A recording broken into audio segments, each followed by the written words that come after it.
মাননীয় স্পিকার, আপনি স্পিকার হয়েছেন কোন শিক্ষা নিয়ে, কি পড়ালেখা করেন? আপনি বলেন আপনি নাকি অনেক স্টাডি করেন, স্টাডি করেন, এতগুলো পত্রিকা আপনি দেখেন নাই যে এটা নিষ্পত্তি হয়ে গেছে। আপনার কাছে এটা বোধগম্য হয়নি, নির্বোধের মতন কথা বলেন। আদালতে আল্লামা মামুনুল হককে নিষ্পাপ নির্দোষ হিসাবে ঘোষণা দিয়ে মামলা থেকে অব্যাহতি প্রদান করেছে। যদি মনে করেন স্পষ্ট করেন আমিরে মজলিস উনি বলেন, তাহলে তো আমরা বলতে চাই এতিমের টাকা মেরে বেগম খালেদা জিয়া যেই অভিযুক্ত হয়েছিলেন সেটাও কি আমরা সত্য মনে করব? মাননীয় প্রধানমন্ত্রী মুসলেকা দিয়ে লন্ডন পাড়ি জমিয়েছিলেন, এই মুসলেকা কি আবার নতুন করে কি মুসলেকা করেছেন সেটাকে আমরা সত্য মনে করব? আমরা স্পষ্ট বলতে চাই, যদি আমাদের আমিরে মজলিসকে নিয়ে আরেকবার কোন কটূক্তি করা হয়, ষড়যন্ত্র করা হয়, নতুন স্বাধীনতার সূর্য দিতে হবে, নতুন বিপ্লব সাধিত হবে, নতুন 5ই আগস্ট ঘোষণা হবে।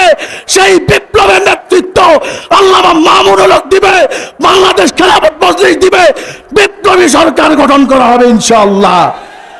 মাননীয় প্রধানমন্ত্রী তারেক রহমান সাহেব, আপনার সামনে কিভাবে বাংলাদেশের হাজারো লাখো কোটি মানুষের হৃদয় স্পন্দন এবং মানুষের নয়নমণির বিরুদ্ধে কটাক্ষ করা হয়, তাকে এক পর্যন্ত কেন আপনার দলে রেখেছেন, বহিষ্কার করলেন না?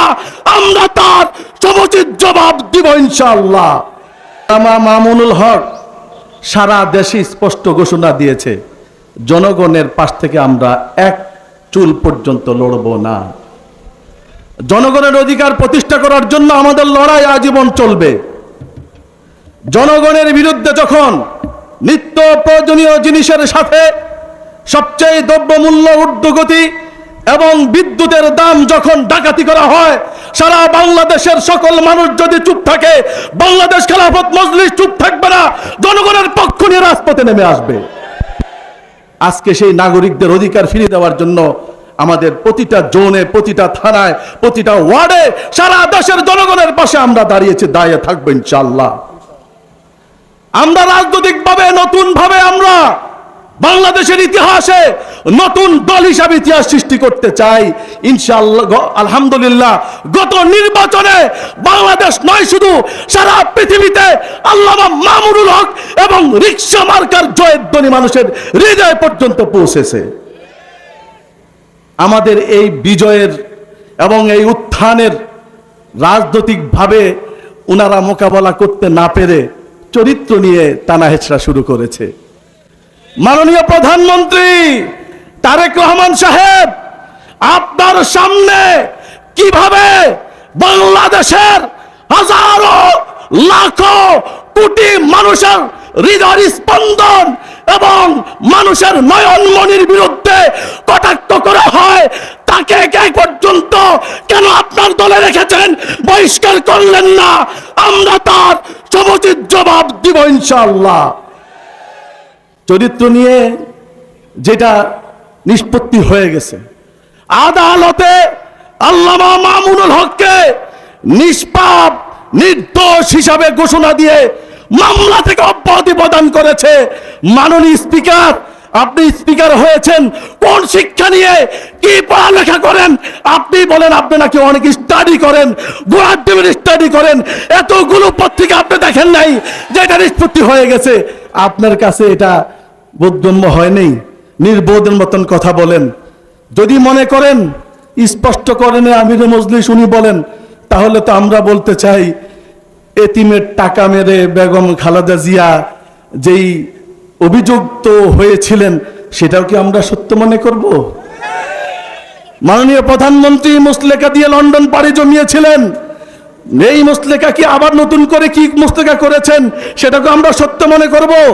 আমরা স্পষ্ট বলতে চাই, যদি আমাদের আমিরে মজলিসকে নিয়ে আরেকবার কোন কটূক্তি চুক্তি করা হয়, ষড়যন্ত্র করা হয়, নতুন স্বাধীনতার সূর্য উদিত হবে, নতুন বিপ্লব সাধিত হবে, নতুন 5 আগস্ট ঘোষণা হবে। সেই বিপ্লবের নেতৃত্ব আল্লামা মামুনুল হক দিবে, বাংলাদেশ খেলাফত মজলিস দিবে, বিপ্লবী সরকার গঠন করা হবে ইনশাআল্লাহ।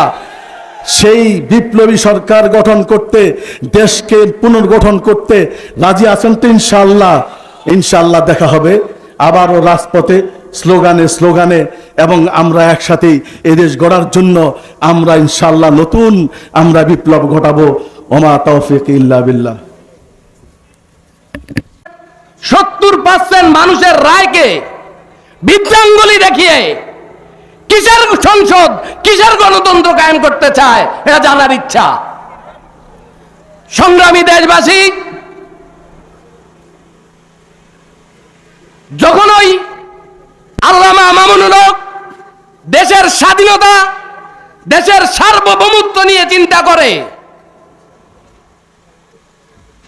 যখন ওই আগ্রাসী প্রতিবেশী রাষ্ট্রের প্রভুত্বতা প্রভাব বিস্তার করার জন্য চেষ্টা করে, 2021 সালে মোদিজিকে স্বাগতম জানানোর জন্য, দেশের স্বাধীনতাকে নষ্ট করার জন্য যখন চেষ্টা করা হয়েছিল, বলিষ্ঠ কণ্ঠস্বর স্বাধীনতা সার্বভৌমত্বের হেফাজতের জন্য আল্লামা মামুনুল হক এগিয়ে এসেছিলেন। তখনই তার উপর হস্ত খড়গ নেমে এসেছে। তাকে শেষ পর্যন্ত সেই মুসা আলাইহিস সালামের যুগের নারী কলঙ্কিত ঘটনার সাথে জড়িয়ে তৎকালীন লেডি ফেরাউন ফ্যাসিস্ট হাসিনা জেলে নিক্ষিপ্ত করেছে। আমরা সকলেই জানি। একই পথে হাঁটছে বর্তমান সরকার। যখনই এদেশে ফুসিনের চেষ্টা করা হচ্ছে, স্বাধীনতাকে 140 কোটির সাথে আরো 20 কোটিকে একাকার করার ষড়যন্ত্র চলছে, তখনই আল্লামা মামুনুল হক সর্বপ্রথম ফুসিনের বিরুদ্ধে গর্জে উঠেছে। তখনই আল্লামা মামুনুল হককে নিয়ে আবারও সে একই পথে হাঁটছে।